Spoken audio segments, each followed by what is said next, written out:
Donc commencer un spectacle, c'est pas évident. C'est pas évident du tout. Je dis commencer un spectacle, on pourrait aussi dire commencer une expérience.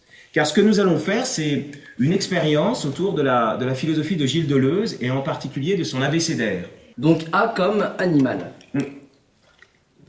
A comme animal.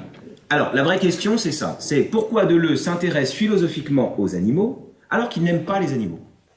Pourquoi?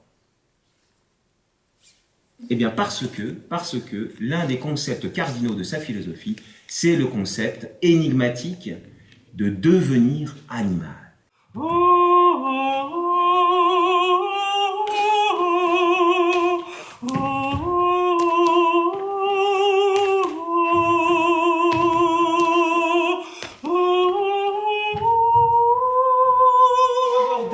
Comme culture, commençons par un grand paradoxe qu'incarne Deleuze. Non seulement Deleuze se dit pas cultivé alors qu'il va tous les samedis ou les dimanches au cinéma ou voir une exposition du grand domaine de la culture, mais il va encore plus loin.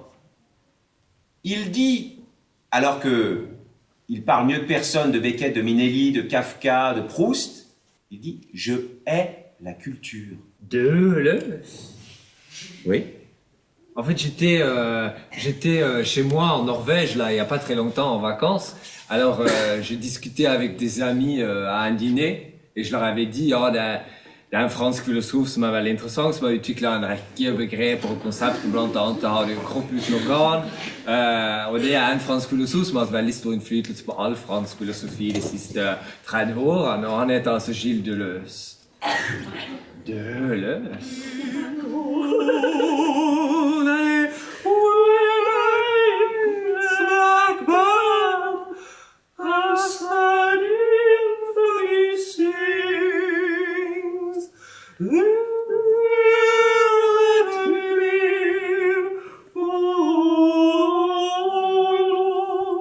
Quel est ce rapport mystérieux entre une œuvre d'art et un acte de résistance, alors que les hommes qui résistent n'ont ni le temps, ni parfois la culture nécessaire pour avoir le moindre rapport avec l'art?